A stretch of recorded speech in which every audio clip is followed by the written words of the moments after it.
ఈరోజు ముఖ్యమైన కార్యక్రమం తల్లికి వందనం. ఎన్నికల్లో మనం ఇచ్చిన హామీ నిలబెట్టుకుంటున్నాం. ఆనాడు చాలా స్పష్టంగా ఎంతమంది పిల్లలుంటే అంతమంది పిల్లలకి తల్లికి వందనం ఇస్తానని హామీ ఇచ్చాం. దాంట్లో భాగంగా జియో ఇచ్చాం. ఈ రోజు నుంచి డబ్బులు తల్లుల అకౌంట్లో కూడా పడితే 13,000 రూపాయలు తల్లి అకౌంట్లో పడుతుంది. 2,000 రూపాయలు మెయింటెనెన్స్ గ్రాంట్ కింద స్కూల్స్లో మెయింటెనెన్స్ కోసం ప్రభుత్వం ఆ నిధులు కూడా ఖర్చు పెడతాం జరుగుతుంది.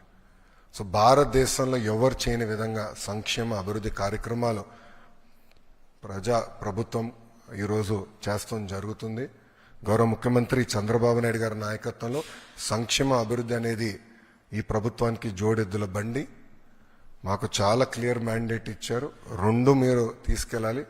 ఒక పక్కన ఉద్యోగాలు, ఉపాధి, అభివృద్ధితో పాటు సంక్షేమం కూడా చేస్తూ ప్రజలు ఏ ఆస్తి అయితే ఈ కూటమిని 94% సీట్లు ఇచ్చి గెలిపించారో ఆ ఆశని మనం నిలబెట్టుకోవాల్సిన బాధ్యత, నెరవేర్చాల్సిన బాధ్యత మా పైన ఉందని కేబినెట్ మీటింగ్లో కూడా గౌరవ ముఖ్యమంత్రి గారు చెప్తాం జరిగింది. సో ఈ తల్లికి వందనం కింద దాదాపు 60% కుటుంబాలలో 2 కన్నా ఎక్కువ మంది పిల్లలు ఉండటం జరుగుతుంది.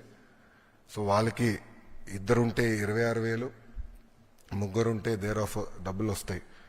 సో ఆటోమేటిక్గా ఆ డబ్బులు వాళ్ళ అకౌంట్లో పడటం జరుగుతుంది.